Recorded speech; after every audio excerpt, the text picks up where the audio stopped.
thank you for joining me. Thank you for making the time. I know it's hard with like, and you have a young baby whose name is Lily.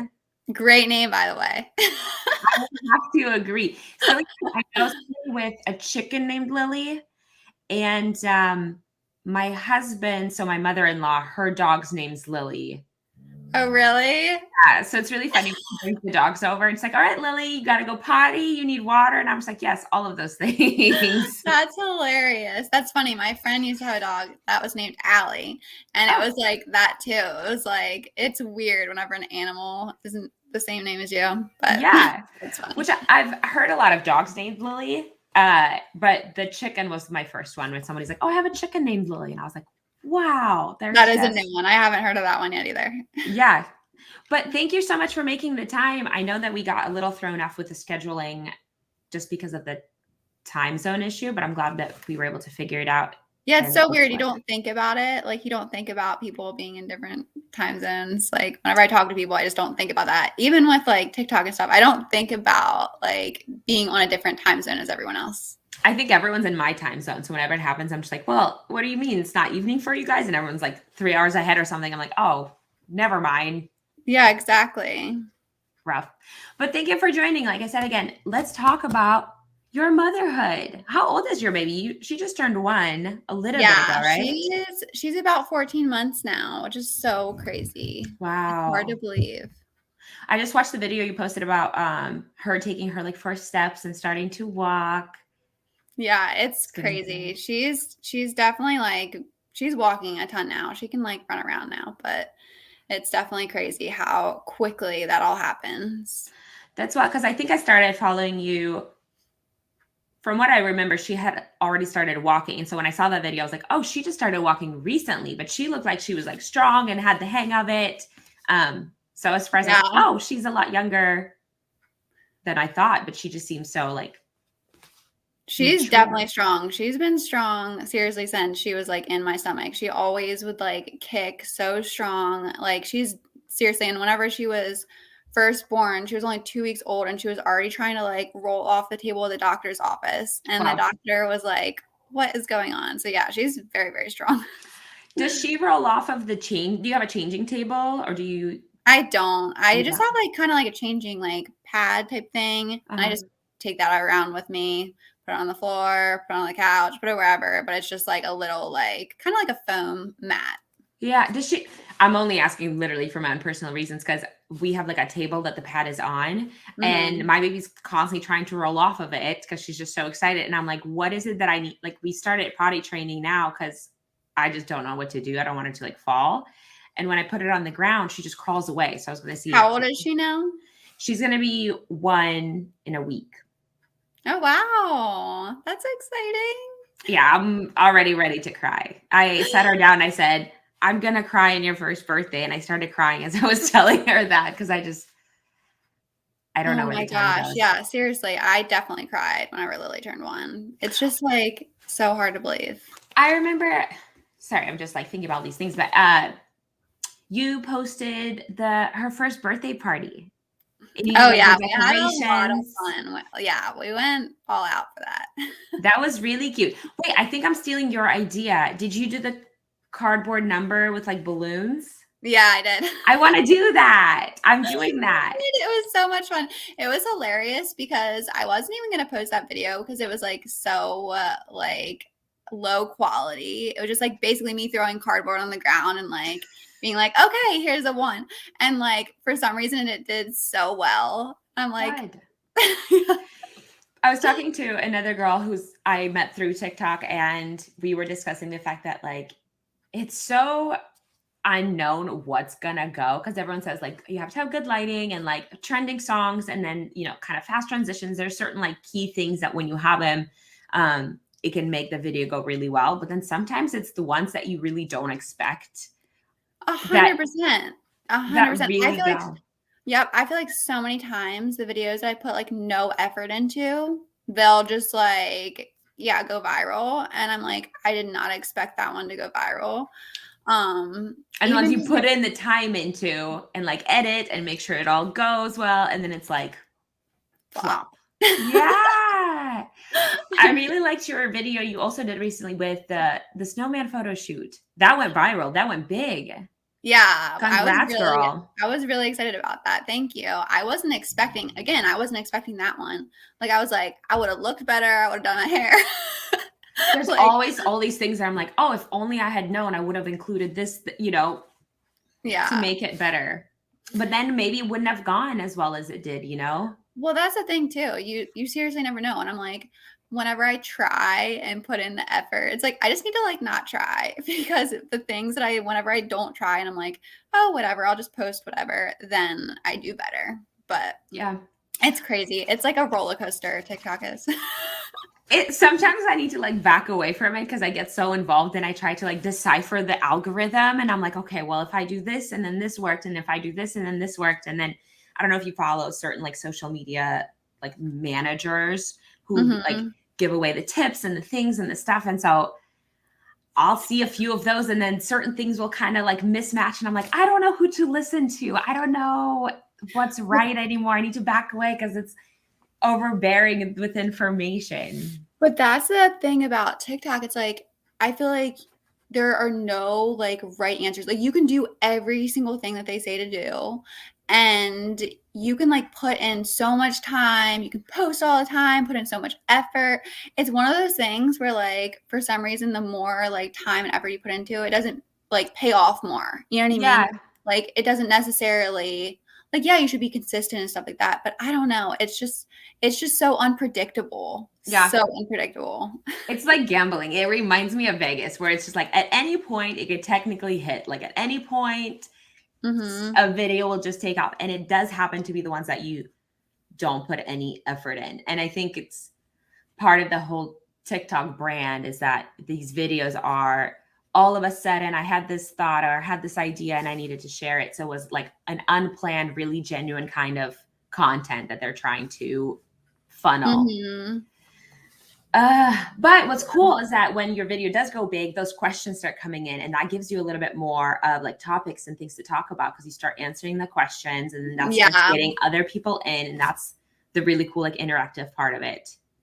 Oh, definitely. It's a lot of fun. I mean, we have a ton of fun with it. Like, I love like, and I love being like creative and coming up with new ideas, and like a lot of this stuff I like do with Lily anyways, like the snowman photo shoot. I was going to do that with her anyways. So it's like, why not post it on there?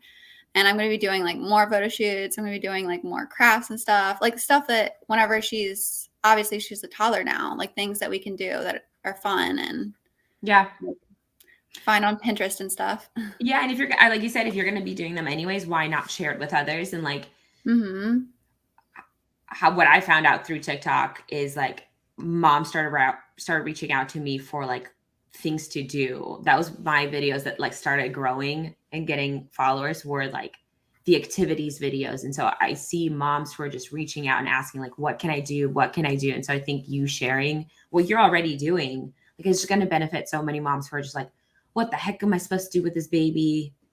Yeah. Or just like, oh, look at these ideas that are like approachable, like this is a really cute, like the photo shoot. This is a really cute photo shoot. It turns out so great, but it's so simple. You just buy a cookie, eat part of the cookie, like it's simple. And you get to eat a cookie. That's the best activity I've probably heard so far is the fact that you also get to eat a cookie. So right? Like you can't go wrong there. Yeah. That's awesome. Well, tell me about your pregnancy overall and then just how your motherhood is going so far now at 14 months. Like, I just want to hear how your journey's been and where you're at. Yeah, it has been wild. Very wild. Okay. Just because like, I don't know, there's just been so much stuff that like no one told me. Like, and I knew a lot about kids. Like I grew up in a daycare, like my mom did daycare. So like I grew up like around kids. I did daycare for a little bit. I'm a teacher. Like I know a lot about kids, but that doesn't mean you know a lot about, the things that come along with growing a human. Yeah, with your kid. Sure. And yeah, like, the sleep stuff and Lily, like from the get-go was not a good sleeper. But I'll go back to my pregnancy stuff. So like pregnancy, honestly, say it was overall, like, I feel like overall, I hear like a lot of like horror stories about like people, how they're feeling all the time during pregnancy. So I feel like I Yeah. can't complain about it. Like, I definitely had some, like, in the first trimester, the nausea and like a lot of things like made my stomach just like upset. I couldn't eat like any meat. And just, I don't know, there was just a lot of things that just I couldn't eat anymore for some reason. I just was like, had a lot of food aversions. You developed those food aversions, like those were certain foods that you were eating previously, but now that pregnant, you're like, I just can't. Yeah, it was just, Yeah. it would just make me feel sick. Hmm. Mm. So, the first trimester, I really didn't like gain a lot of weight at all, and I was just like not feeling super great. The second trimester, I started feeling a lot better, and then I started getting like super hungry all the time. Yeah. And I gained a lot of weight then for my second and third trimester. And then like the second trimester was really good overall. Like, it was, like very smooth. Third trimester started feeling like really uncomfortable and just The like, awkward wobble and the yeah, getting just out of big. bed. Yeah. Yeah. And like Lily was like always on like the front of my stomach, like always curled up in a ball. So Mm. like literally like she was just in the front of my stomach. Like, I don't know how to explain it, but like whenever they did ultrasounds, whenever I would come in, they'd be like, she's really curled up like right there. But anyhow, and then she would move around so much. And that's another thing, like you don't know what that feels like until it actually is like happening to you. And for me, a lot of times it was really uncomfortable near the end because she was seriously so strong. Like, she was always like kicking me and like constantly moving. At night, I'd be trying to sleep and she'd be like moving and waking me up, like that much Wow. moving. Wow. Yeah. I refer to myself, which isn't nice, but like I felt when I was really pregnant and really big, I was like, I feel like I have my own gravity force. So I was like my own planet. And I picture with you and Lily, she was like your little moon, just kind of like rotating in your belly, just kind of Oh my gosh. Yes. bing. Yes. And then at the end too, like it wasn't just like the weight of everything, it was also like my skin started being like really itchy. And that's another thing like I've never heard before. Like, but my skin was like, since it was so tight, like it was just so itchy all the time. And there's like different like skin stuff that like can come with pregnancy. Like, some of my friends have told me stuff that like have happened to them. I forget what it's called, but it's like, I forget what it's called, but basically like it's kind of like a rash, and that has happened to them. So like there's a bunch of things that like I would never like know about before. Yeah. I mean, there's so many hormones that are changing in your body because Hmm. in general, I feel like, when you have your period, your routine of your hormones kind of like empties out and then refills, then you get like a monthly clearing of things. Whereas then your period stops. So that kind of alters things. Now you're growing a whole nother human that adds a whole bunch of hormones. And then your appetite, your physical, your mental, your emotional state are all changed for 9 months, which is an enormous time. Hmm. And so I think it's weird that not more people talk about it because those are certain things that I've experienced, but I don't remember hearing about them before. I feel like people kind of either Definitely. glamorize motherhood and pregnancy or constantly complain about it, like, oh, it's really, really hard. And so, like, I don't know. I guess I didn't really know about certain specifics that I wish I knew about because there were some things that I was like, whoa, I didn't know this was going to happen, or I didn't know. Yeah. More so, especially, at least for me, after I gave birth and through postpartum, I had a lot of things that I was like, oh, especially emotionally, I was like, I would feel really like guilty or tired or sad. And I was like, what the heck? Why do I feel this way? And then not till after I talked to some moms and like, no, that's just like part of it. And that's just what you do. And I'm like, man, where's the conversation about it? Yeah. Well, I think like that's the thing that honestly bothered me a lot with like that there's just not more information I feel like available, because I am like a researcher. Like, I like read things, like I read books, I read things like online all the time. Like, I like to research things that I'm going through or going into. And so I did a ton of research, but I just feel like I wish that like the doctors, like the OBGYNs or like someone like gave me more information. And I don't have like a lot of like close family members to like tell me anything either. So I just feel like I tried to educate myself as much as possible, but I wish that like the doctors and like whenever you went into the OBGYN every single time, like maybe they would give you like more information. Yeah. And like, I just feel like they could be like, okay, here's this information on this, like even if it's just a pamphlet or something. And then if women want to read it, because I know some women that would not want to read it. They'd be like, I don't want to read about this. Like, I don't want to know about it. I don't want to hear about it because I don't want to put that like negative thing. But like some people like me are like, give me all the information I can. I want to know everything. Yeah. And then I can like be prepared. Like and I you want can to make your own choice. Yeah. Mm-hmm. So I am like frustrated. And like, that's one of the reasons I wanted to come on here because I want to talk about this stuff. I want this to be like normal conversations. Yeah. I want like women to know more things. I want moms to know more things. Like I want all of this stuff to be discussed more. It's so important. And it is frustrating that all of that stuff isn't talked about more. And it's not even just about, oh, this bad thing happens and this bad thing happens and this bad thing. It's like, no, this is stuff that's like really important. Like you should talk about like your pelvic floor health. Like no one talks about that. Yeah. And I didn't even really know what a pelvic floor was before I had a baby. And it's like, I don't understand why something like that isn't talked about more. I feel like that's, and maybe it'd be like politically incorrect at this point, but I feel like that's the kind of stuff that should be discussed in school, you know, to know your body more, especially like for women who give birth, to be familiar with their body, not just like, oh, you know, if you have sex, this might happen. You know, I just, at least for when we had like the sex talk in 7th grade or something, it was all, the questions were like, can you get pregnant from a toilet seat? And like people just kind of giggle in the back. And it was more of like, well, sex is sex and you can get pregnant. But and the only way not to get pregnant is just don't have sex. Yeah. You know, where it's like, I don't want sex education early on kids because I think kids should be kids and they don't need to be educated in it until they're old enough. And I think parents maybe should do it, I guess. But I don't think there's anything bad about learning about like maybe women can have or girls can have like a girls class where they can just understand periods in general. Like I didn't know body, like just like understanding like the anatomy part of things or yeah. like what things do. And like I just feel like definitely I agree with that. And then like to piggyback on that, something whenever, oh, you're going to become a mom. Okay, then here's some things that you need to know.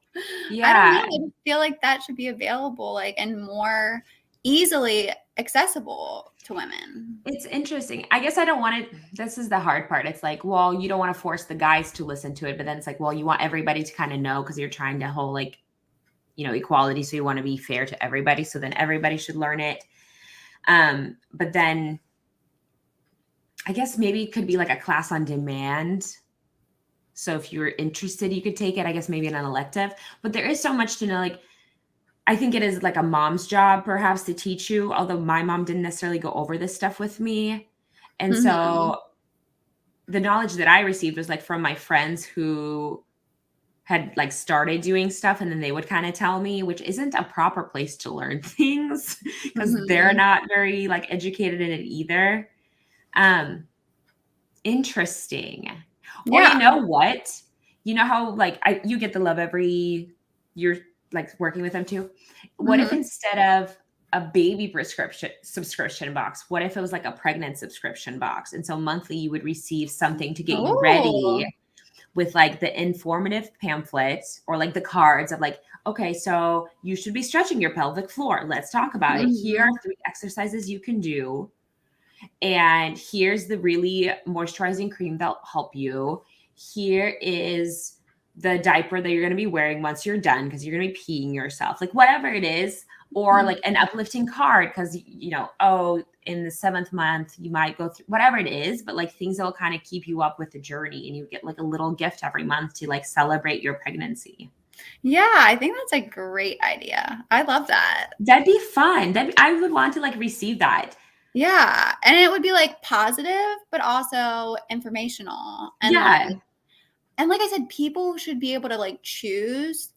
Like some people, like whenever they go in to have a baby, they're like, don't tell me like what's going on. I don't want to see anything. I just like, just hand me my baby and like clean off the baby. Some people are like that. And then some people are like, no, I want to know every single step. Like, what's going on now? When are we going to do this? What is this medicine? What is this?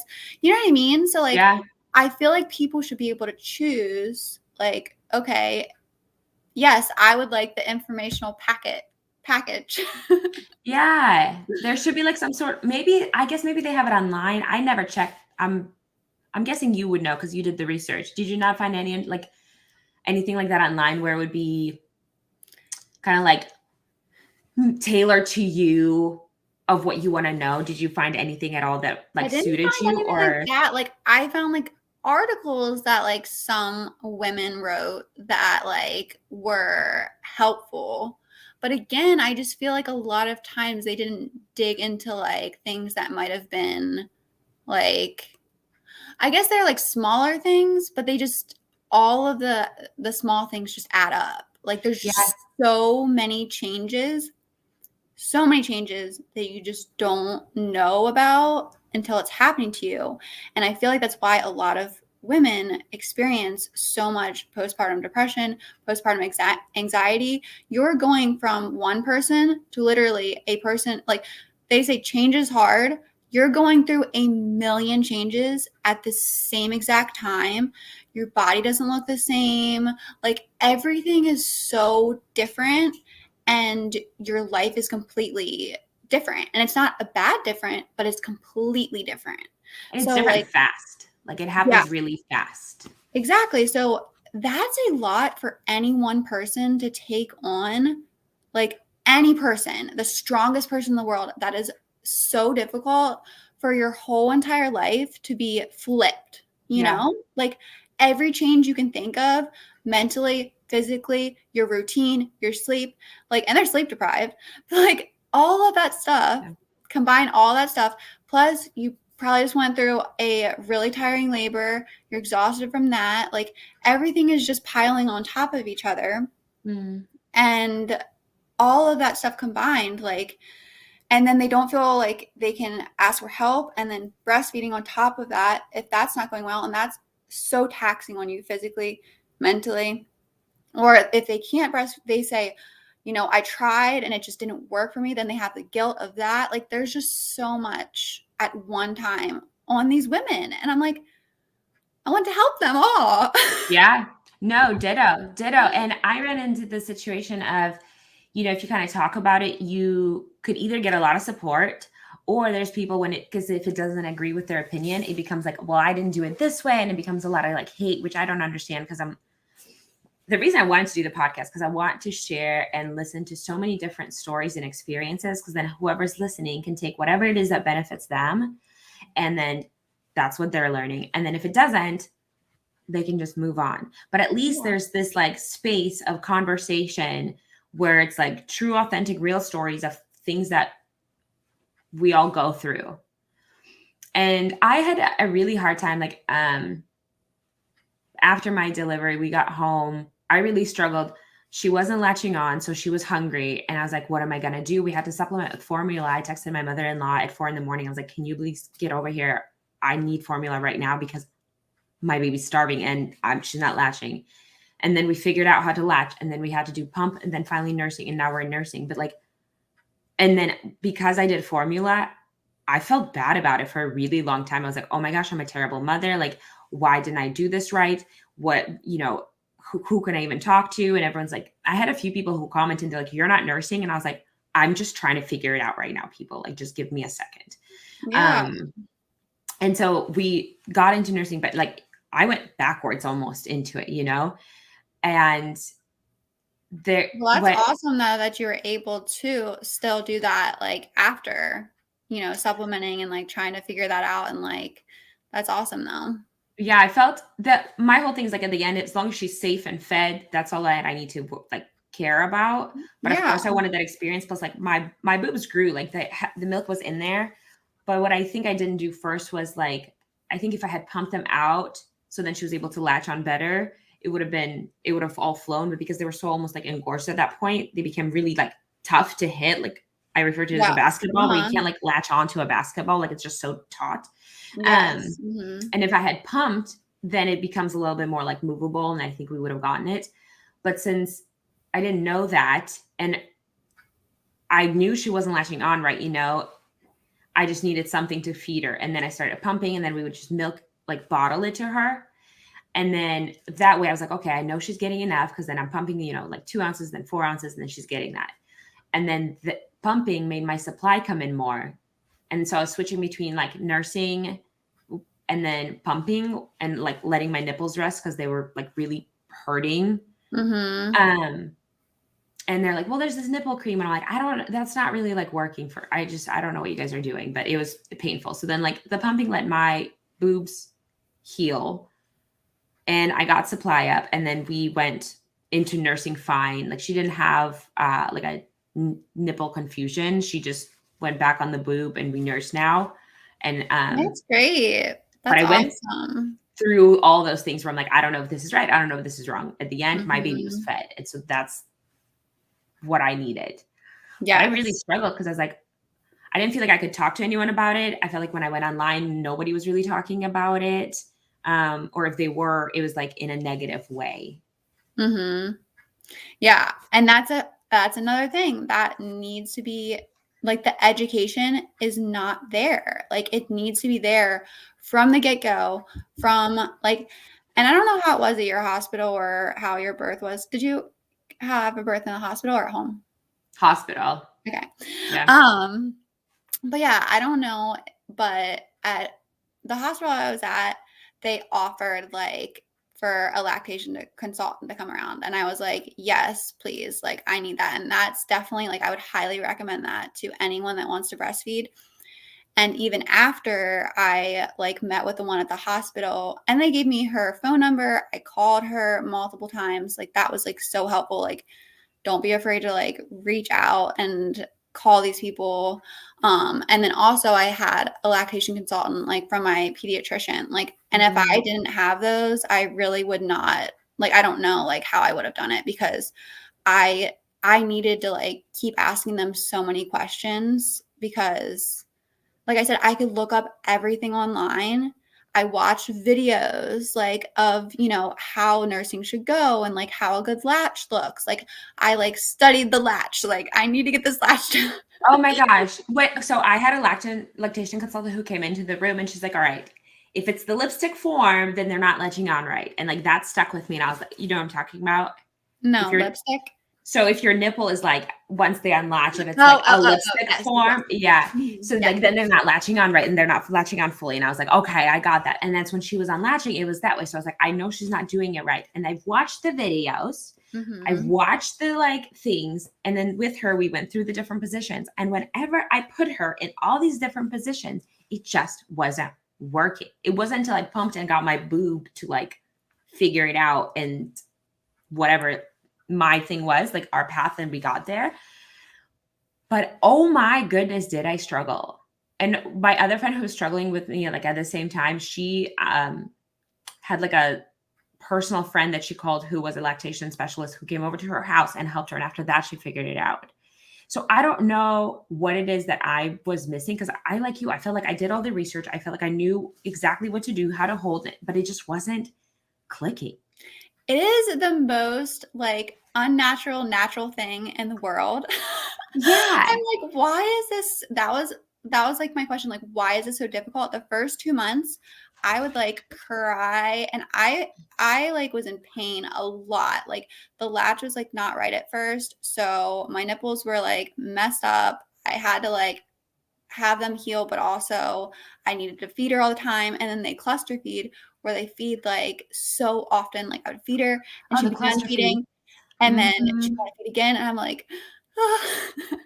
And like And I want like women to know that's okay to feel that way about breastfeeding. It's okay if at Yeah. first, like, but also you can push through. And like now I'm still breastfeeding at 14 months and it's so easy. Like it's easy and it's amazing. And like I'm so glad I pushed through. I'm not saying that's gonna like happen to everyone, and I don't want anyone to like sacrifice like their mental health or anything, but it was so difficult in the beginning. And I like looking back at it now, I'm like, thank goodness I pushed through. Thank goodness I reached out and asked all these people for help. Thank goodness I like at first I had to use a nipple shield, which like I didn't even know what that was, but I had to use that to help Lily latch. And I had to like squish my boob into like a boob sandwich, they call it.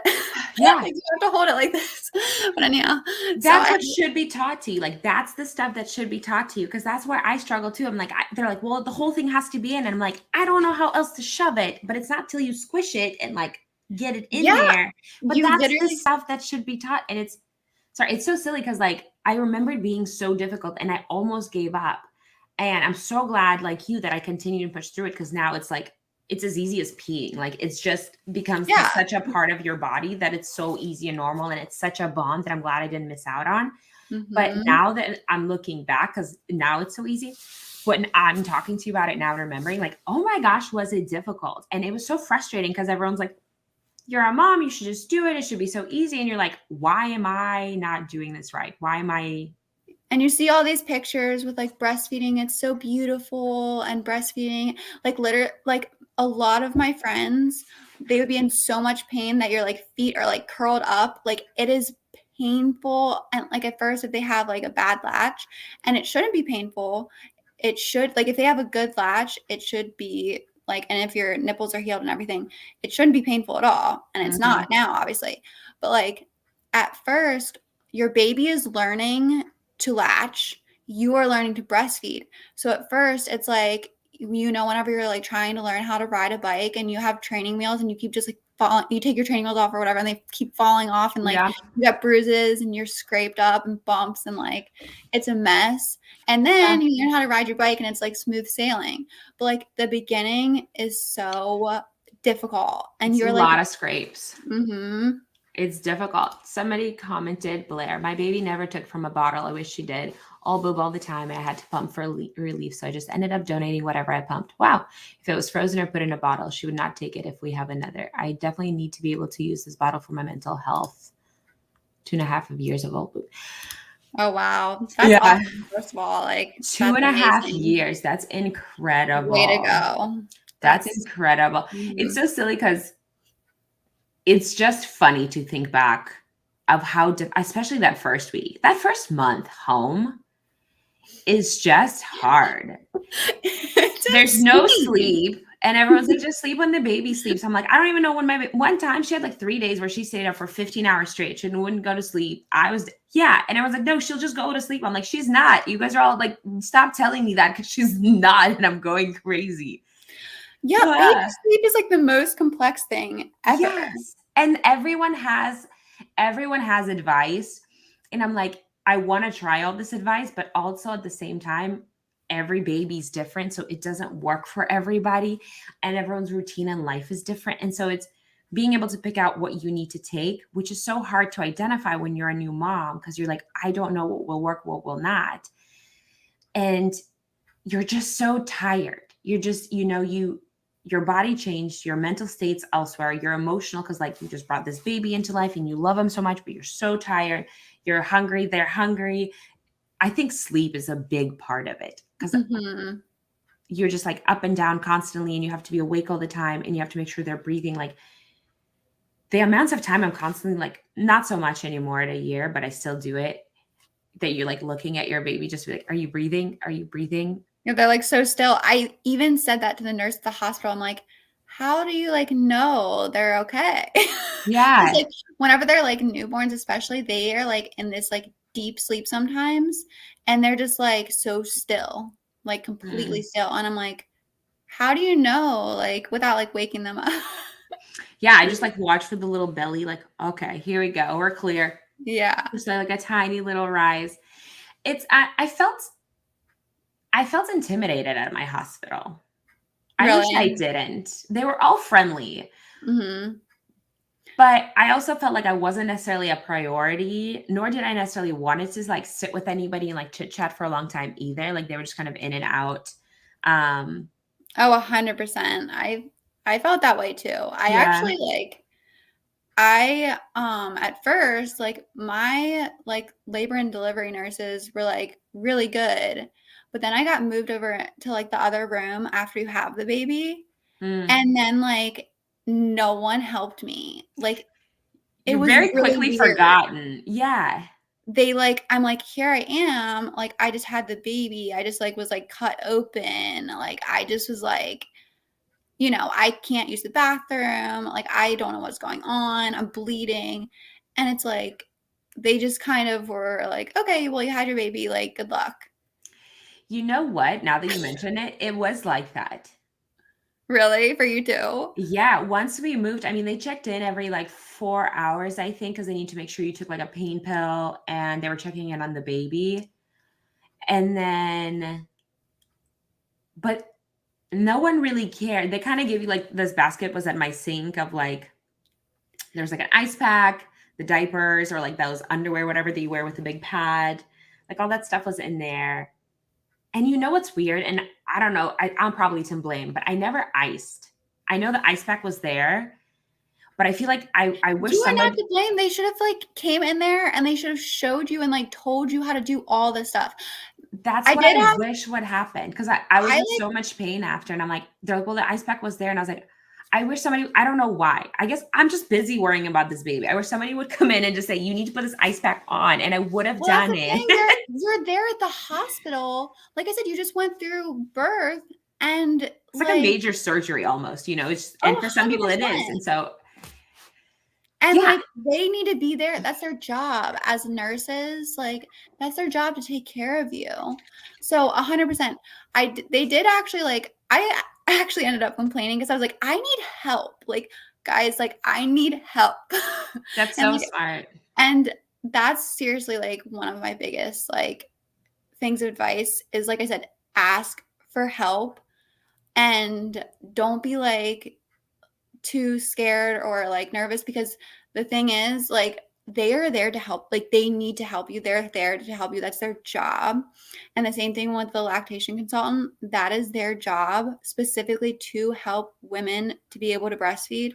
Like, that's why they're there. So, like, use those resources as much as possible. And even if you're, like, kind of, like, timid or something, maybe, like, your husband or boyfriend or whoever could, like, advocate for you and be like, "Okay, we need this," or, like, you guys need Or to work as a team and, like, be like, "Okay, we need help in this way," or ask the questions in this way. You know what I mean? I heard a good advice about similar to writing out like your birth plan, so that way you don't have to refer to it while everything's going on. If you write it out before and give it to your doctor, that way they know all the things, so they don't technically need to ask you. But similarly, if you write out questions that you might have and give it to the nurse, or so they just know someone needs to answer those questions. But Mhm. I think maybe my problem was is that I didn't know which questions to ask. Almost, it seemed like Oh, everything they yeah. ran through, it went along with everything that I had learned. So I kind of just nodded along as they told me the information. I was like, oh, yeah, this is familiar, the stuff that I kind of heard. And then I got home and I was, well, I don't know how to do this. And there wasn't as many resources available. So maybe, what would be helpful is, and whether you or I are together or not, like maybe through TikTok or a post or something, but come up with like a list of questions that are useful to ask. I like that. Yeah, Like we here should. are here are top 5 questions that you should save and consider asking your nurse, your OBGYN, or like put together like a little list of things that like if you ask these and have answers to these, you'll already be probably 70% better. Like, because again, the sandwich of the boob, if somebody would have just told me that, I think I would have skipped the whole pumping Or the formula part where stage. you could, like, remove some of the milk and your breast will be softer, so that way they can latch onto it because you like you said, they can't latch on to your boob when it's all engorged and Yeah.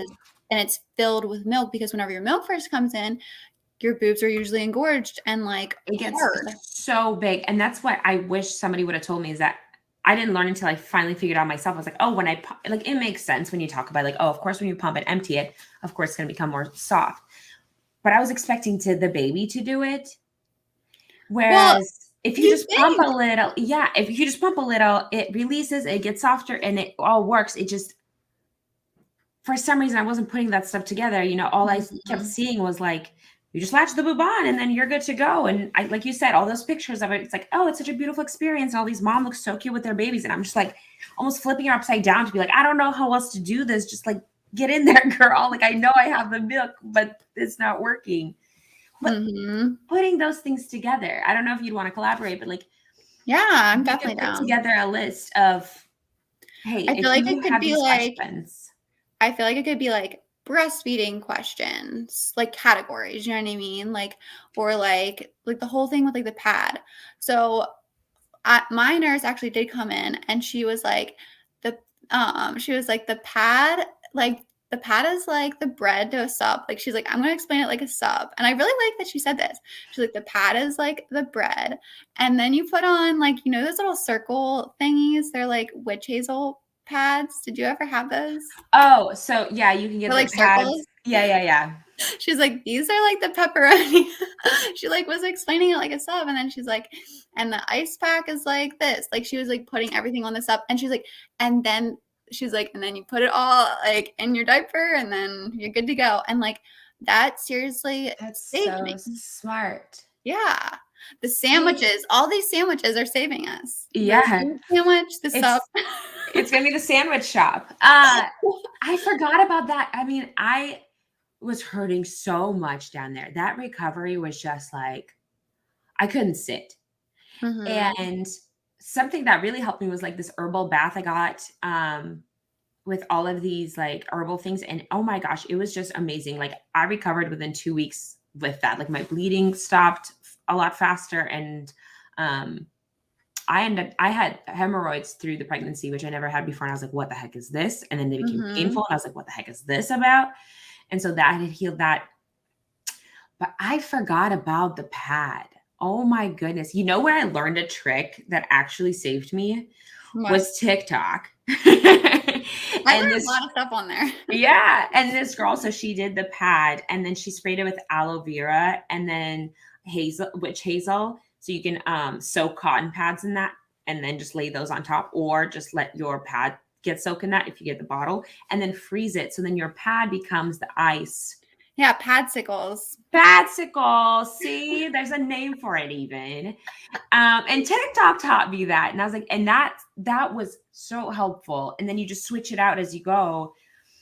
But that's when I started actually icing my downstairs, was after TikTok, after I've been home for about a week and a half. Oh my gosh, you poor thing. Right? A week and a half of no ice. No. And that's why I'm like, I don't know why. And I feel dumb saying it. It's like, well, if your ice pack was there, why didn't you just ice it? I was like, I don't know. Like, it could be just for your elbow. Like, they just have ice packs in the hospital. Like, and I sound so dumb because of course you would probably put it. You really don't though. But I just really don't know. You don't. Yeah, no, you don't know any of that stuff. Like, if they just handed me all that stuff, I would be like, what do I do with this? But they pretty much like do just hand you all that stuff. And mine was in like a giant plastic like trash bag, like hanging on the back of the bathroom door. And I'm like, what? Like, what do I do? And they're like, you can take the rest of that home with you if you want. But which was nice. But I'm like just carrying around this like sack of like pads. That's funny. They said I could take my basket like stuff home. So I put mine in a trash bag to just carry it out.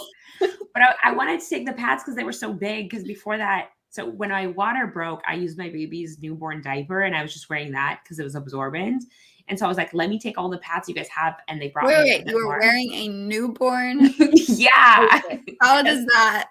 I just unfolded it and I used my like underwear to hold it in place. I'm like, how small are you? No, it was a loose pad, but it was a newborn diaper. I was just MacGyvering it. But they gave me the stuff and I brought it home, and because they had those like disposable pads that they put under you with all this stuff. Yeah. I put that on my baby's changing table. And so I would just like swap that out because there was just a mess in the first days. but I'm glad they let me take that stuff home. But I wish they would have told me how to use it.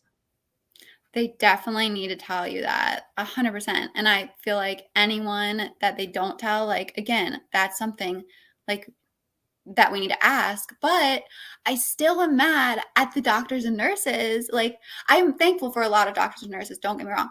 I'm saying I feel like that should be part of it. Like, it should be there. The education part is lacking. And I'm not necessarily mad at those like individuals. I'm just like mad at the system. Like the system of like, where is that information? And like, I even asked my OBGYN, I said, why didn't you like tell me before about like things like my pelvic floor? Like, why wouldn't you like explain that stuff to me? Mm-hmm. And she's like, we don't really do that here. Like, we don't want to scare anyone. That's what they said to me. And I'm like, for the pelvic floor, are you talking about just like doing the exercises to kind of like stretch it and get it ready for the delivery? Well, not only not just that, but like after you have your baby, your pelvic floor is very weak, like super weak. And that's why a lot of women like pee themselves. And some people still do that like years and years and years after, because their pelvic floor was damaged and their pelvic floor is weak. And you can go to pelvic floor therapy, like physical therapy. Oh, wow. And I actually went to pelvic floor physical therapy. And it was like really like, I learned so much like about my body, and I learned so much about like something that literally like it's not a part of your body that you seriously know nothing about. Not saying you, but like saying like people know like nothing about. And then you're like, oh, it does this, this, this. Like your pelvic floor literally holds up your organs. And it's like, it's such a huge part of your body that you don't even think about. And then because of that, like I said, women will like pee themselves and like all of this stuff whenever they might not even have to. They might be able to go to pelvic floor physical therapy and they might be able to strengthen those muscles. Some people's pelvic floors are like too loose. Some people's pelvic floors are too tight. Like there's just so much information about it that actually like, again, it could be taught in school. It could be taught at the OBGYN. It could be like, okay, here's a pamphlet on your pelvic floor. And during like pregnancy, there's so much pressure all the time on your pelvic floor. Like if you're feeling like pressure down there, it's on your pelvic floor. And the baby puts so much pressure on it. And it's a muscle, like your pelvic floor is like a muscle, and it can be like stretched, but it also can be like, it can get messed up. And of course, and so like there's things that you can do to protect your pelvic floor. There's things that you can do to build that muscle back up. And like any other muscle, you don't want to put too much like pressure on it right away. You want to slowly like build it back up. And all of these things are not taught. Sometimes I wonder, so I'm not sure what your situation was. We were pregnant like through the pandemic, and so we didn't have access to like the courses or classes. They offered us like an online class that we didn't make it to.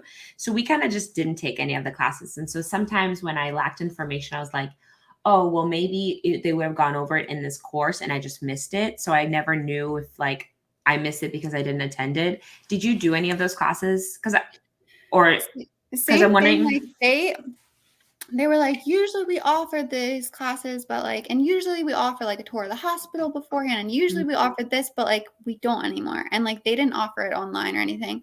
And I guess I could have like paid for a class and like signed up like to pay for something, but I didn't want to like pay for it, and I wanted to do it like something through the hospital. It's just because I didn't know if, perhaps it's something that I missed just because I didn't take it. They had like all these really expensive courses that I was like, I don't know what you guys are talking about. This is like, I mean, pregnancy is already in delivery so much.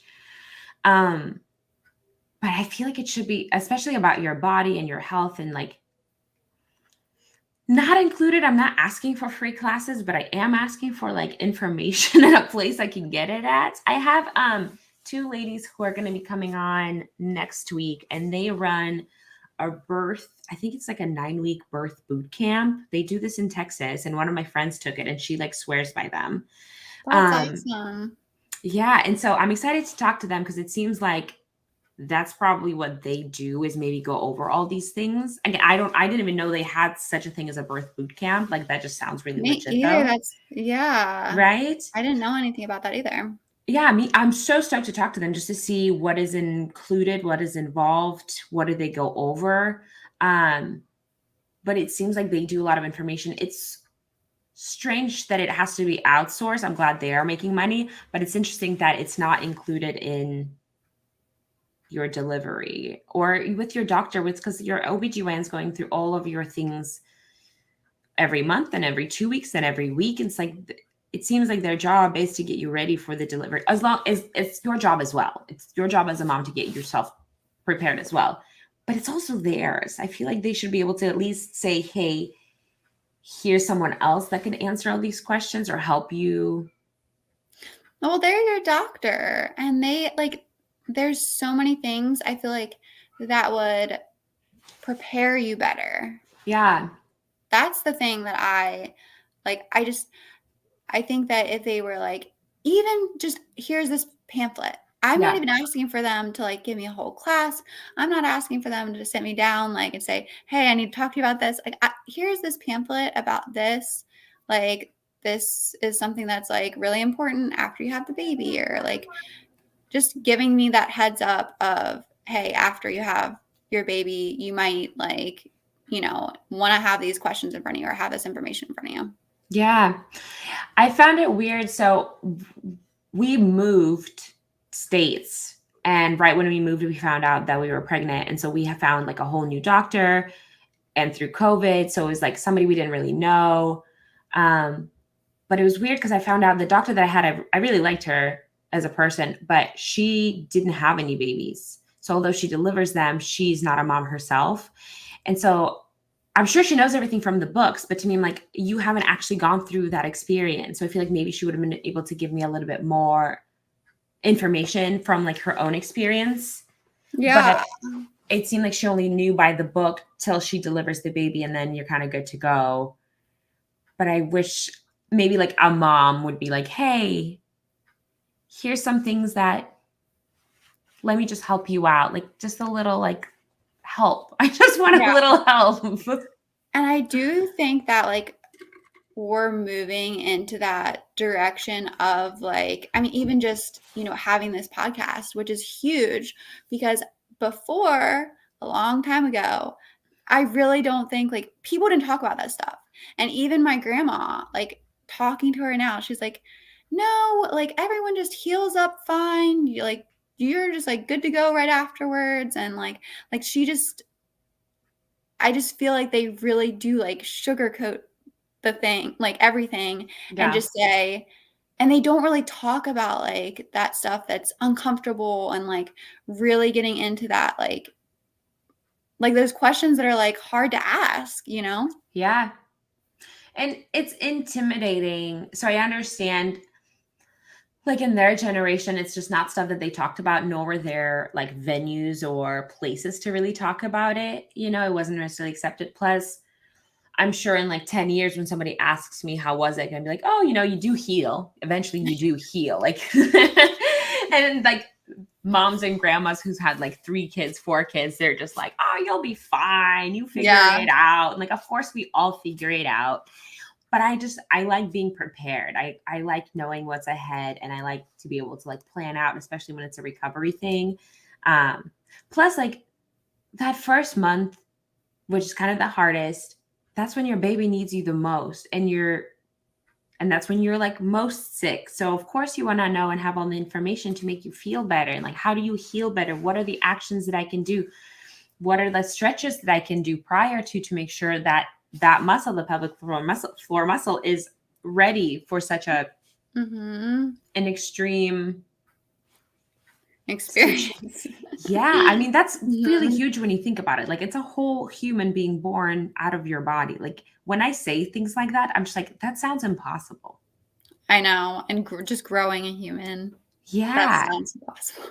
It does. It seems almost unreal. did you have like an app you were following, like how big the baby is with, we were doing the same thing, and it shows you like a graphic of what the baby kind of looks like, and you're watching them grow, and I'm like, oh, okay. And you start recognizing it, but it's still like a graphic. It's not really a full thing. We started watching this show called Outdaughtered, and this girl has twins. She has 5 daughters born at the same time, her second pregnancy. Yeah, and they had already had one baby girl, so they have 6 daughters now. One, and then twins. And she had to have him really early. She had to have him at 28 weeks. And they pulled these babies out at 28 weeks. And I'm like, oh my gosh, that's a full grown tiny human. Of course, they were still like underdeveloped because it was so early on. Yeah, but still, they look like a baby. At 28 weeks. And I was like, wow, the graphic really doesn't do it justice that you're watching on the app, because you're like, oh, that's inside me. Okay. Like, but you can't really see through. But this almost seemed like they took it out. And I was like, oh my gosh, no, that's a full-size human at 28 weeks already. And then of course you reach 38, 39, 40 weeks when they're actually born, and like, then they're full size. But like, even before that, you're carrying a full human inside of you who's hungry, they're developing, they're growing their muscles. And then you have to like push it out. And then it's almost expected that you heal immediately and start taking care of that other human being, but you still need to take care of yourself. Well, that's the thing. It's like no other thing would it be like, okay, have major surgery. And then as soon as you wake up from major surgery, not wake up, but like as soon as you get out of major surgery, whatever, they're like, okay, here's a newborn baby. Take care of this. Yeah. And you're like, wait, but I like, yeah. And that's what I was saying about like them putting you in that room and just being like, okay, like good luck type of thing. It's like, no, like I just had a surgery. I just, I've been awake for like 40 hours. Like I like haven't, I haven't slept. I haven't like really eaten anything. I'm weak. I'm exhausted. And it's like, then take care of your newborn baby that me being a first time mom, I'm like, I've never done this before. Like I've never taken care of a very tiny, fresh out of the womb baby. It's interesting because when I think about that kind of stuff, I'm like, women are so strong. And then my husband might be able to do it if like roles were reversed, but I don't think men are made to be that strong, to be that emotionally and physically strong. I think and maybe this is just me like gender assuming, but no, like, I don't think so. But when I talk to women, like that whole experience is so real, and you are forced to just like buckle up and heal as you take care of the baby at the same time, with no sleep for either one of you. You're still figuring it out without this communication, only cries, like, and you just kind of have to do it. You're kind of thrown to the wolves. But the woman that I talked to, I mean, like, we do figure it out. And I don't think the men would be able to do it. No, we're rock stars. I seriously, like, it is crazy. Like, all moms, like, that do this and, like, put their whole heart into it and just try so hard. And, like they seriously are superheroes, 100%, because all of this stuff is so difficult. I started thinking about it before I actually gave birth, but I was thinking through pregnancy and then more so after. It's weird to me that moms aren't recognized more. I know that our validation comes through like our babies and then through God if you're religious, but like in general, you see like celebrities on the red carpet, you see like CEOs and like TikTok stars that get recognized, but it's like everyone has a mom, and we only say like Happy Mother's Day once a year. But like now that I've gone through it, I constantly want to say to my mom, like, thank you for, I don't even know what all you had to give up. I don't know what all you had to put on the back burner. But it made me like think, and this kind of how the podcast came about. Like, I just want to start honoring moms and like recognizing moms and all the work that goes into it, because we all have a mom. Yeah. Whether you have a good or bad relationship with them, but like everybody on this planet has a mom. They came about some sort of way. Hopefully they have a good mom. If not, hopefully they grow up to be a good mom, But I just want to bring this recognition to motherhood in general and how much work and selflessness it takes. Because you do so many things and you still have to, especially with like stay-at-home moms, you kind of take on the roles of a teacher, then cooking and cleaning and taking care of the kid. And you do it just like from love, because you just love your tiny human so much. You just want to be there for them. And then as well as you want to be a good spouse, you want to still be a good wife and like be present and give them attention. Like there's just so many things that are constantly going. Oh yeah. There's so much to juggle, so much to balance. Yeah. And it feels like sometimes whenever you're doing like great in one area, the other area is suffering. Like you're doing like, oh, I'm going to do like this great activity with Lily where we're like baking or doing this sensory activity. And it's like, okay, but then I like have this mess that I didn't get to, or, you know, like it's always like a balance, a juggling act with everything. Like your relationship, and then taking care of Lily, taking care of the house, taking care of my dog. I mean, all of it's kind of like you do this one thing on a Monday, but then whatever you missed, you try to do it on a Tuesday, but then you missed the laundry, so now you do it on a Wednesday, but then this other stuff finally, like it's just trying to catch up constantly. You know what I was also thinking? What if we created or like came up with like video, and so when moms are then put into the second room, they could choose like a course that plays. So then on their TV, or like while they're waiting for their delivery, they've got 12 hours to kill. I was watching Law and Order SVU, but it could have been a course of like, hey, here's some things about breastfeeding. Here's some things about this. And like, you can just kind of maybe even choose your own topics, but that way you're kind of going over this information or these questions that we wish we had answers to. But then if we like put it together and then talk to hospitals about, hey, why don't you guys just play this for the moms? Yeah, I love that. And like they could click on the different topics. That'd be really cool. Like, oh, I'm really struggling with breastfeeding right now. Like I need, you know, someone to tell me about the sandwich thing. And then, you know, or even just like a nipple shield. Like I didn't know what that was or how to use that. But that again is like another thing that's like good about the lactation consultant is they can, and like some people aren't super comfortable with this, but like they can come in and like actually help you like with like physically put it on you or physically like help you like with the latch and stuff like that. And some people aren't comfortable with that, which is totally understandable. But like after I became a mom, I was just like, okay, I like don't really care. I just need to feed my baby. Just like help me figure this out, you know, like. And that care kind of goes out of the way too, because like after you're laid there with your like legs open and everyone's kind of under there just like really digging into you, you know, and it's like, all right, like you didn't even take me to dinner, but like here you are, and like your husband's right there and you're like under you digging. But then you're just like, I don't know, you're so tired that you just like, whatever you guys need to do, just figure it out. And there's nothing like sexy when you're about like, it. Yeah, or like whenever you're like your baby's like screaming, crying, you're trying to breastfeed them, and it's like 3:00 in the morning, and you've barely slept. You're like, just help me, please. Like I just need help. And I want everyone that's like listening to this, every mom, just to know like there is help out there, and like.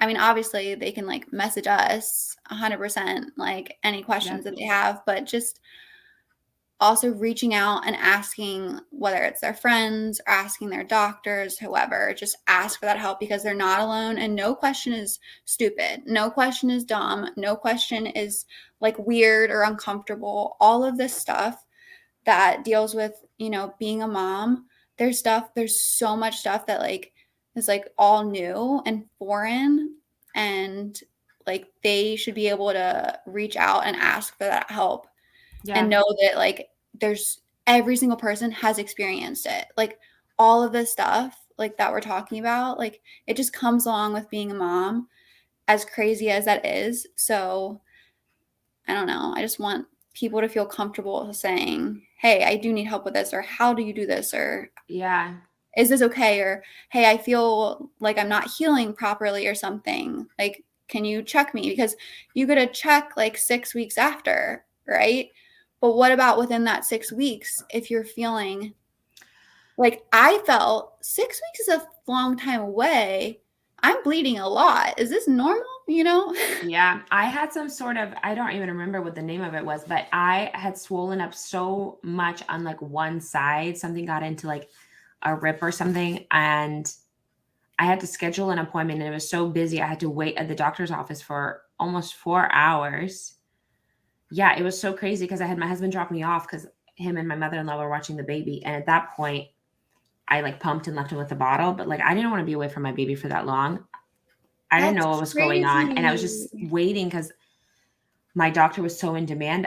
She couldn't even see me that day. Somebody else, this guy doctor, ended up seeing me, which I wasn't even comfortable with. But I just like after waiting 4 hours at the doctor's, You're like, I whatever. wasn't gonna leave. Yeah, because I'm like, I can't come back another day and risk another 4 hours away from my baby just to check if this is And you an don't want to waste that infection. time. Every single time, like every single minute is like precious. Like you don't have time. Time is something you Yeah. don't have. Yeah. They ended up saying like, oh, you can get this antibiotic or just wait it out and it like cleared on its own. But I was so concerned. It was so painful for me to sit. Ugh. And that's the thing. It's like, is this normal? Like, Yeah, and I that's didn't know. okay. And that, yeah, exactly. You don't know because how would you know what's normal? Like, and there's not like even if you look stuff up, it's not like, okay, now I know that this is normal or not. No, like you need a doctor sometimes to like physically check you out. Yeah. Like, is everything okay? Like, and you're nervous and you're just like, I don't know. It's painful, like Yeah. all of that stuff. And like I said, I feel like 6 weeks is a long time I to agree. after like to get checked. Like that's a long time because something could happen in between there. Like And if you you might not know hadn't, because you're still bleeding and you're still like mhm, hurting. So it could be, I feel like you should do a checkup like 2 weeks and then maybe 6 weeks, or at least 3 weeks and then 6 weeks. But like something in there to be like, just to say, just for somebody to look and say, yes, you're on track, or hey, we need to bring attention to this. Just so I mhm. have a peace of mind to be like, oh, okay, I'm recovering well, or I am not recovering well.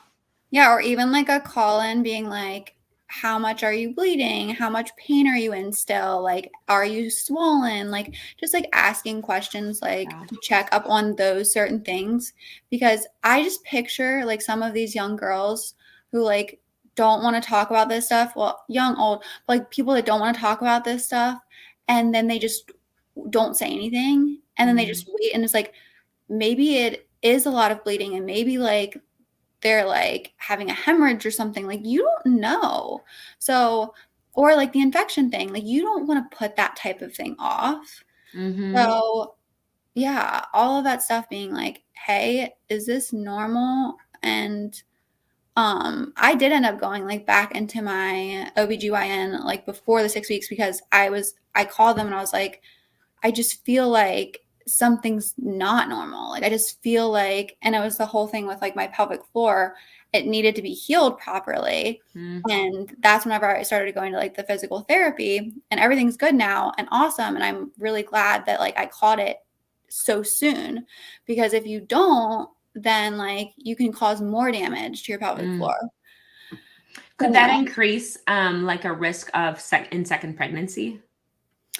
Um, There are risks about it. Like whenever like some women talk about it, they say like they're scared to even like be pregnant again, but you Mm. can be pregnant again. But yeah, there are definitely risks involved. And then they would say like if you have damage to your pelvic floor, you can't do like stairs, like especially when Ah. you're pregnant, or like a lot of walking, or you can't do running, anything, jumping, anything like high impact like type stuff, Mm. Mm-hmm. and like hiking and stuff. And at first I was like, I am like scared to do anything, because You it don't want to already was rip like it or like hurt it damaged. more. Yeah. Mhm.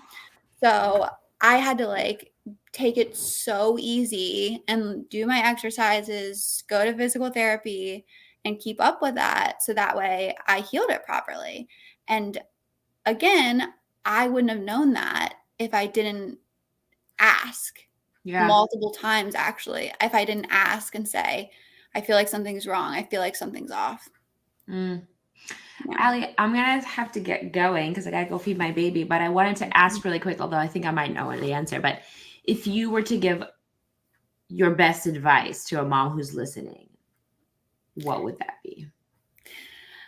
I already said like the asking thing a lot, so Yeah. I'm actually not going to say that. But yes, Okay. it's that. But my biggest thing of advice, probably besides that, would be to just hold your baby as much as you want, and don't feel like you can't. Don't feel like you're going to create bad habits.